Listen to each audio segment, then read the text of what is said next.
Olivier de Robert, vous êtes plutôt connu comme un conteur traditionnel, c'est-à-dire dans un domaine qui appartient à la parole, à une élaboration orale, que l'on peut définir, parce que ce n'est jamais le même soir, ni le même lieu, ni les mêmes gens, et peut-être vous dans un état différent, comme un exercice jamais achevé, soumis à une forme mouvante.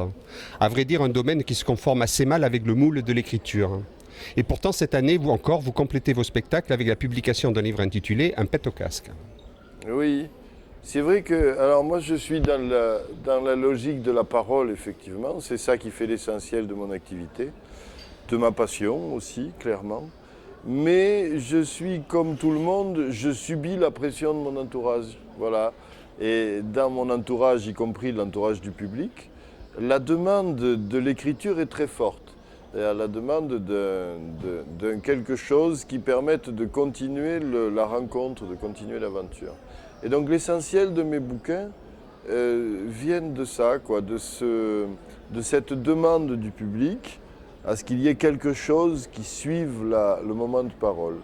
Et le pet au casque, donc, que je viens de sortir, c'est tout à fait ça. C'est vraiment un petit condensé de ce que je dis, les contes que je fais en public, les chroniques que je livre ça et là, voilà, que j'ai mis par écrit.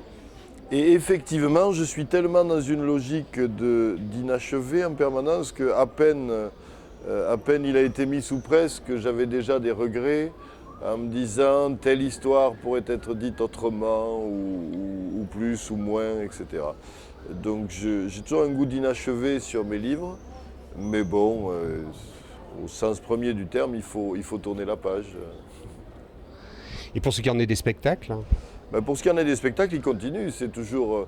Je suis essentiellement conteur. Donc je vais 2-3 fois par semaine porter la bonne parole là où il y a des oreilles disponibles. Et j'essaye de garder dans mon travail. J'essaye dans cette activité de garder un plaisir renouvelé et un mouvement perpétuel. Voilà, ça reste mon grand plaisir.